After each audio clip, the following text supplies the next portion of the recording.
In a rare, deeply emotional speech that caught the attention of millions, Debbie Swaggart opened up about her son, Gabriel Swaggart, a moment that shattered the public's understanding of the Swaggart family and exposed a side of the ministry that no one had ever seen before. Known for their powerful legacy in ministry, the Swaggart family has always been under the public eye, with expectations that they remain a picture of perfection. But in this unexpected moment, Debbie revealed the untold story of the struggles, heartache, and triumphs that have defined her relationship with Gabriel, her son, her confidant, and a figure of spiritual strength. The Swaggart family, behind the curtain of perfection. To the world, the Swaggart family was always synonymous with power and influence. Jimmy Swaggart, the patriarch, became a global icon in the world of televangelism, leading thousands in worship and guiding them through faith. His son Gabriel Swaggart carried the mantle of leadership in the ministry, with a commanding presence and the weight of his father's legacy on his shoulders. But while the world saw Gabriel as the heir to a great ministry, Debbie knew a different side of him, the side that the public rarely glimpsed. As a mother, Debbie Swaggart was not immune to the challenges of raising a son under the spotlight. There was a deep love and connection between them, but with that came immense pressure. Gabriel, who was often thrust into leadership roles at a young age, faced an array of emotional and spiritual battles that many of his followers didn't understand. Behind his calm and composed exterior was a young man struggling to live up to not only the expectations of his father's empire, but the weight of the world's gaze. Debbie's speech was not just a look at the achievements of her son, it was a window into the unseen struggles that have shaped Gabriel's journey. A mother's fear, the silent struggle. In her emotional address, Debbie spoke candidly about the silent struggles Gabriel faced, struggles that were often masked by his role in the ministry. She reflected on the many times she watched him wrestle with his identity, torn between his calling and the expectations that came with it. "It's hard to explain," Debbie began, her voice quivering slightly as she recalled a particularly difficult period in Gabriel's life. "As a mother, you want to protect your child from the world, but sometimes the world feels like it's suffocating them. I saw my son battle with doubts that no one could see. He was expected to be strong, to carry this great legacy. But inside, he was just a young man, someone who also had fears, someone who had a heart that broke, someone who needed to find his own path." Debbie's vulnerability in that moment was shocking to many. The mother who had always stood by her family, supporting her husband, and maintaining the image of a strong, unified family in the public eye, was now showing the world that even the Swaggarts were not impervious to pain. Gabriel had always been known for his calm demeanor and authoritative preaching. However, Debbie's words painted a different picture, one of a young man often caught between the pressure of family expectations and his personal struggles. Gabriel was, after all, still her son, and his heart had always been tender even as he carried the weight of the world on his shoulders. The weight of legacy, Gabriel's struggle with the spotlight. In her speech, Debbie also touched on the immense pressure Gabriel faced growing up under the shadow of his father, Jimmy Swaggart, a man whose own public life was filled with scandal, redemption, and controversy. As a child, Gabriel had witnessed his father's rise to fame, followed by his dramatic fall from grace. It was a painful chapter in the Swaggart family's history, and one that Gabriel struggled to comprehend, let alone navigate as a young adult. For many years, Gabriel was expected to be the next leader of the ministry, to carry the torch his father had ignited. But what the world didn't know was that Gabriel was not just the son of Jimmy Swaggart. He was a person in his own right, with his own dreams, doubts, and desires. Debbie recalled one of the hardest conversations she had with Gabriel. He had asked her, "Why do I have to live in his shadow, Mom? Why can't I be my own person?" "Broke my heart," Debbie confessed, "because I knew that no matter how much I loved him, no matter how proud I was of him, the world would never see him for who he truly was. All they saw was a reflection of his father." But Gabriel was not just a Swaggart, he was Gabriel, his own person with his own story to tell. Debbie's voice wavered with emotion as she spoke about that pivotal moment in Gabriel's life. She knew that Gabriel, like any child, needed to find his own identity and purpose, but the expectations of the ministry and the weight of his family's legacy were powerful forces that were not easily shrugged off. The dark moments, a mother's worry. Despite the public success and spiritual victories, Debbie revealed the moments when she feared for her son. It was in the quiet, private moments of their family life that Gabriel's struggles were laid bare. There were nights when Debbie would stay up late, praying for her son, worrying that the weight of everything was becoming too much for him to carry. "I would lie awake at night, listening to him in the next room, wondering if he was okay," Debbie shared. There were times when I couldn't help but wonder if the pressure was too much. Was he going to be able to handle it? Would he break under the weight of everything that was expected of him? But despite these dark moments, Debbie's faith in her son never wavered. She knew that Gabriel was resilient. She knew that his faith, though tested, would carry him through.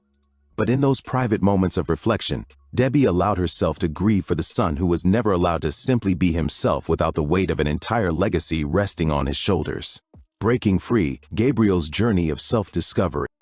Debbie's emotional speech also touched on the moments of triumph, when Gabriel began to break free from the constraints of his family's legacy and carve his own path. It wasn't easy, but over time, Gabriel found his own voice, his own ministry, and his own way of impacting the world.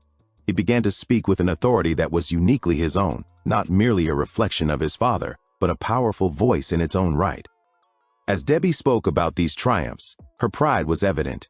To see him now, so strong, so confident in his own calling, has been one of the greatest joys of my life. He's not just carrying the family name, he's carrying his own heart, and that's something I'm proud of.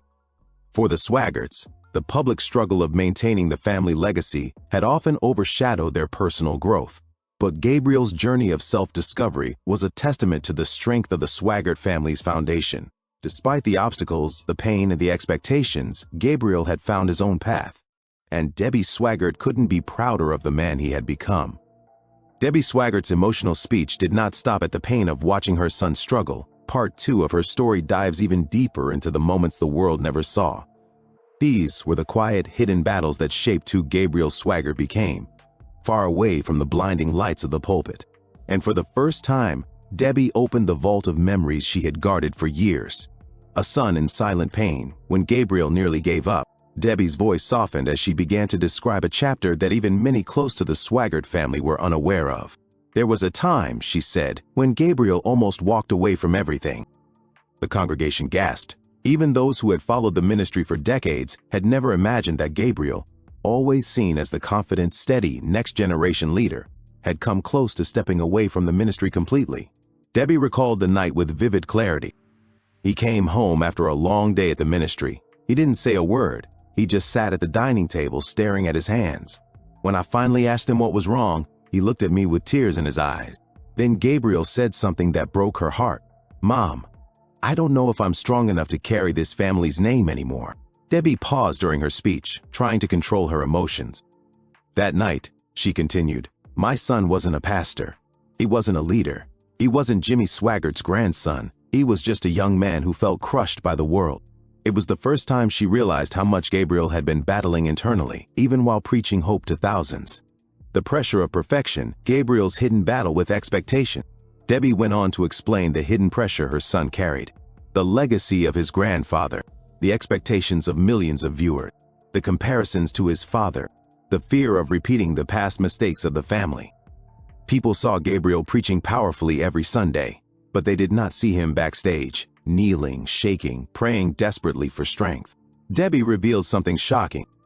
There were Sundays when Gabriel cried before going on stage, she said, but he wiped his tears, straightened his tie, and stepped into the pulpit because he believed God would use him, even when he felt broken. This revelation stunned the audience. The man who appeared so composed, so articulate, so spiritually mature, had been carrying a storm inside, a mother's whisper that changed everything. Debbie described a turning point, one she says she'll remember until her last breath. It was the night she found Gabriel alone in the sanctuary at Family Worship Center, sitting in the front row with his Bible closed beside him. She walked quietly and placed her hand on his shoulder. He looked up at her, eyes red from crying. "Mom, maybe I'm not meant for this. Maybe I'm not the leader everyone thinks I should be." And Debbie said something she had never said out loud before. "Gabriel, you don't have to be your grandfather. You don't have to be your father. You only have to be you. God didn't call the Swaggart name. He called Gabriel." Debbie said those words broke something inside him, something heavy and suffocating. For the first time, Gabriel understood he didn't need to perform. He didn't need to be perfect. He didn't need to live up to a legacy he never asked for. He just needed to walk in the calling God gave him.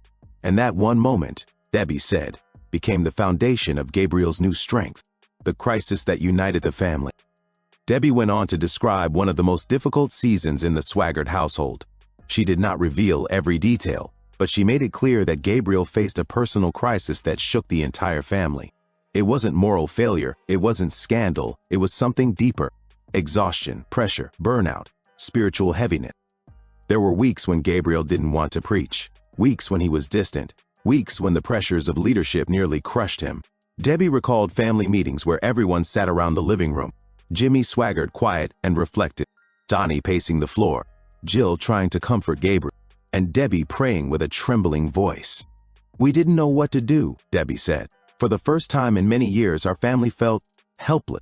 Yet in that helplessness, they found something powerful. They found unity." Gabriel finally opened up, admitting he felt overwhelmed, lost, and unsure. That night, Debbie said, "We didn't pray as pastors, we didn't speak as ministers. We cried together simply as a family." Gabriel's turning point, the night he broke before God. Debbie believes the true turning point came one night when Gabriel locked himself in his office at the ministry headquarters. He didn't answer calls. He didn't go home. He was alone with his thoughts, on the verge of giving up. Later, he told Debbie, "I fell on the floor and cried until I couldn't breathe. I told God I didn't want this life anymore. And that's when I felt something I'll never forget." Debbie described Gabriel's experience. He said he felt a weight lift. He felt God whisper, "You are not carrying this alone. Let me carry you." From that moment, everything changed. Gabriel walked into ministry the next morning with a new calmness, a new boldness, a new identity. Not as the heir of a ministry empire, but as a man who had finally surrendered the pressure to God. Debbie's tears of pride the man Gabriel became. As Debbie's speech continued, her tears became tears of pride.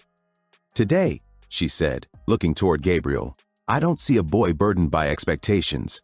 I see a man who walks in the calling God gave him, a man who learned to rise after breaking, a man who leads with humility because he knows what it feels like to fall."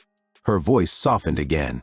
"I see a son I prayed for, a son I cried for, a son who became stronger than even he realized."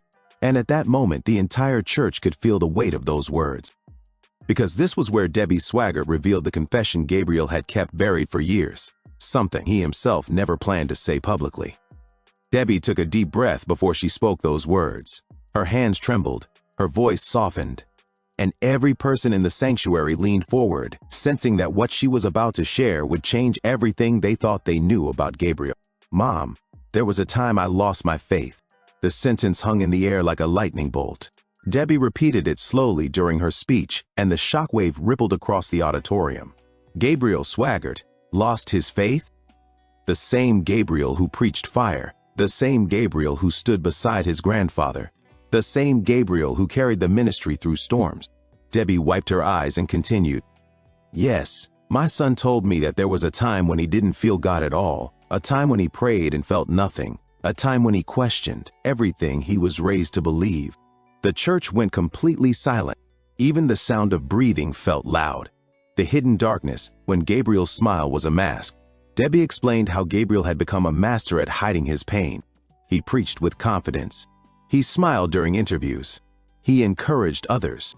But inside, he felt empty. Debbie described one night when she found Gabriel sitting in the dark in his living room. No lights on, no TV, no phone. Just silence. I asked him, "Gabriel, what's wrong?" But he didn't answer. He didn't even look at me. When he finally lifted his head, Debbie saw